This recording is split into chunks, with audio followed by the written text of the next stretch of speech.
کتب علیکم الصیام کما کتب علی الذین من قبلکم، تم پر روزہ ایسے ہی فرض ہے جیسا کہ تم سے پہلے لوگوں پر فرض تھا، کیونکہ روزہ ایک عجیب سی عبادت ہے جس میں آدمی کھانے سے رکتا ہے، پینے سے رکتا ہے، خواہشات سے اپنے آپ کو روک دیتا ہے۔ بہت ساری ایسی چیزیں جو عام حالات میں اس کے لیے جائز ہوتی ہے روزے میں ناجائز ہو جاتی ہے۔ اب یہ بہت بڑا بوجھ محسوس کرتا ہے کہ میں بلا وجہ کھانے سے رک گیا ہوں، پینے سے رک گیا ہوں، خواہشات پورا کرنے سے مجھے روک دیا گیا ہے۔ کھانا سامنے ہے، کھانے کی جرت نہیں کرتا، پانی سامنے ہے، پینے کی جرت نہیں کرتا، پھل فروٹ سامنے رکھے ہوئے ہیں، ان کی طرف ہاتھ نہیں بڑھاتا۔ یہ آدمی بڑا بوجھ محسوس کرتا ہے۔ اللہ نے ترغیب فرمایا ہے کما کتب علی الذین من قبلکم، اے ایمان والو جس روزے کی فرضیت کو تم محسوس کر رہے ہو کہ صبح سے لے کر شام تک پورا دن کھانے پینے سے، خواہشات نفسانیہ سے روکے ہو، یہ تم پر صرف فرض نہیں تم سے پہلی امتوں پر بھی فرض تھا۔ جب روزہ ان پر فرض تھا تو پھر تمہارے لیے کیا بوجھ ہے، تم بھی سعادت اور غنیمت سمجھو۔ علماء نے لکھا ہے پہلے جتنی امتیں تھیں کوئی امت ایسی نہیں جس پر روزے کی فرضیت کا حکم نہ آیا ہو، حتیٰ کہ سیدنا آدم علیہ السلام کے متعلق مشہور ہے کہ جناب آدم ایام بیض کے روزے رکھا کرتے تھے، ہر ماہ کی 13، 14، 15 تاریخ کا روزہ رکھا کرتے تھے۔ سیدنا نوح علیہ السلام پر یوم عاشورہ کا روزہ فرض تھا۔ سیدنا داؤد علیہ السلام کے مطابق کتب میں ملتا ہے کہ تواتر کے ساتھ اس انداز سے روزہ رکھتے تھے، ایک دن روزہ رکھتے، ایک دن افطار کرتے، گویا یوں سمجھ لیجئے کہ سال میں 6 مہینے تک روزہ رکھا کرتے تھے، 6 ماہ افطار کیا کرتے تھے۔ سیدنا موسیٰ علیہ السلام کی قوم پر 40 دن کے روزے اللہ نے فرض کیے تھے۔ سیدنا عیسیٰ علیہ السلام کی قوم آج بھی 2 ماہ تک روزہ رکھتی ہے، گویا کسی امت پر روزے کی تخفیف نہیں ہوئی، روزہ سب پر فرض تھا۔ سیدنا آدم علیہ السلام نے روزہ رکھا، پیغمبر نوح نے روزہ رکھا، ابراہیم خلیل اللہ نے روزے رکھے، سیدنا داؤد بالترتیب ایک دن چھوڑ کر ایک دن روزہ رکھا کرتے تھے۔ سیدنا موسیٰ علیہ السلام کوہ طور پر مسلسل 40 روزے رکھتے ہیں۔ حضرت عیسیٰ علیہ السلام نے اپنی قوم کو مسلسل 2 ماہ کے روزے کا حکم دیا ہے۔ یہ روزے صرف امت محمدیہ صلی اللہ علیہ وسلم پر فرض نہیں بلکہ پہلی امتوں پر بھی فرض تھے۔ اس لیے قرآن نے ترغیب کا جملہ استعمال کر کے کہا ہے یا ایھا الذین آمنوا کتب علیکم الصیام کما کتب علی الذین من قبلکم، اے ایمان والو تم پر روزے ایسے فرض ہیں جیسے پہلی امتوں پر فرض تھا۔ روزہ صرف آپ پر فرض نہیں، یہ وہ بڑی سعادت، دولت اور نعمت ہے جو پہلی امتوں میں بھی تھی، آپ کو بھی ملی۔ کتابوں میں لکھا ہے سیدنا آدم علیہ السلام جنت سے جب زمین پر اتارے گئے، جنت کا حسن،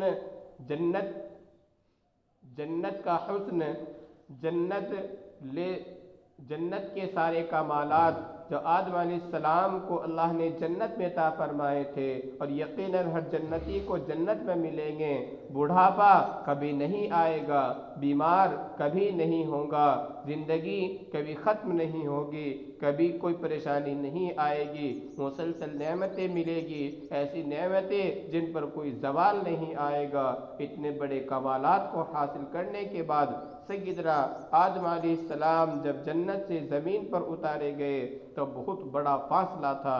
سیدنا آدم علیہ السلام سر اندیب انڈیا کا ایک علاقہ ہے وہاں پر اترے، حضرت حوا جدہ میں اتری، ایک دوسرے سے دونوں جدا ہو گئے۔ ایک طرف سیدنا آدم علیہ السلام کو مسلسل اللہ کا خوف، اللہ کی جلالیت کا ڈر، کہ اللہ نے حکم دیا تھا لا تقربا هذه الشجرہ، بھول کر نسیان کے طور پر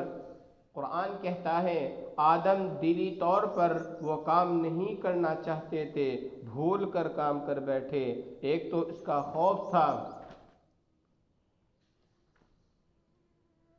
دوسرا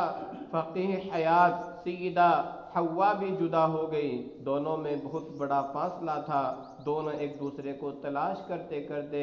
جہاں میدان عرفات ہے، اس عرفات میں ایک پہاڑی ہے جس کو جبل نور کہا جاتا ہے، اس پہاڑی پر سیدنا آدم اور سیدہ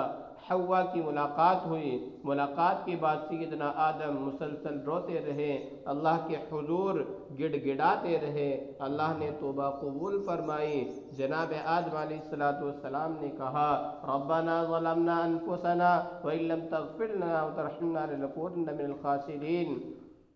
توبہ کے اعلان کے بعد ایک دن سیدنا آدم علیہ السلام نے اپنا چہرہ آئینے میں